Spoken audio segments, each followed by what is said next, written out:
আমি আমার যাপিত জীবনের প্রায় সবকিছু চেষ্টা করেছি। আগুনে জ্বলে গেল আমার বুকের গেরস্থালি। ভাবি মেয়েটা একদম আমার মায়ের মতো। হেলাল হাফিজ শান্তি পায়নি জীবনে। হেলেন কি পেয়েছিল? তো চলুন এর উত্তর খোঁজা যাক। আর যেন বিনা দোষে শুরুটা হলো না।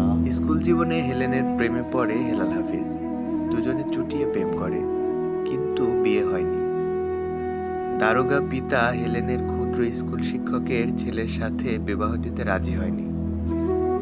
হেলেনের বিয়ে হয় এক বিখ্যাত সিনেমা হলের মালিকের সাথে।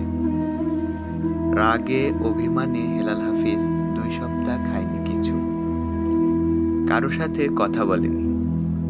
হেলেন তার জীবনে এত প্রভাব ফেলে যে হেলেনকে নিয়ে গোটা শুদ্ধ বই লিখেন।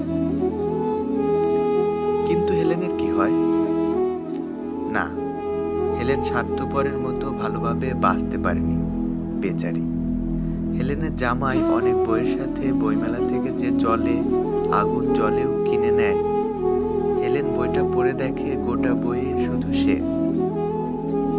হেলেন নিজেকে ধরে রাখতে পারেনি, বদ্ধ উন্মাদ হয়ে যায় হেলালের অভিশাপে। হেলাল হাফিজ কি চেয়েছিল সেটা? না। শেষ বয়সে আসার পরও হেলেনের নাম শুনলে হেলাল হাফিজ বাচ্চা শিশুর মতো নাকি কাঁদতেন। এমনটাই উঠে এসেছেন আখতারুজ্জামান আজাদের সাক্ষাৎকারে। কাউকে হয়তো এতটা ভালোবাসতে নেই যে দ্রোহে নিজের ভালোবাসার মানুষটাই পাগল হয়ে যায়। প্রেমের আগুনে হেলাল হাফিজ পড়েছেন, নিঃসঙ্গ জীবন কাটিয়েছেন। ওনাকে যদি জিজ্ঞেস করা হতো, আপনি বিয়ে করছেন না কেন, উনি নাকি হালকা হেসে বলতেন, কেউ আমাকে বিয়ে করেনি। ওনার পরিবার থেকে কারো প্রস্তাব আসলে উনি নাকি বলতেন, মেয়েটা আমার মায়ের মতো। অবশেষে পরিবারের চাপ কমাতে থাকা শুরু করেন মেসে, ভিন্ন নামে ভিন্ন পরিচয়ে। কাউকে হেলেনের জায়গা দিতে পারেনি হেলাল হাফিজ, নিজেও সুখের দেখা পায়নি। হেলেনেরও সুখ হয়নি। শাহবাগের সুপার হোস্টেলের একটা ঘরে একা থাকতেন কবি। শুক্রবার 13 ডিসেম্বর দুপুরে ওয়াশরুমের দরজা খুলে তাকে মৃত অবস্থায় পাওয়া যায়।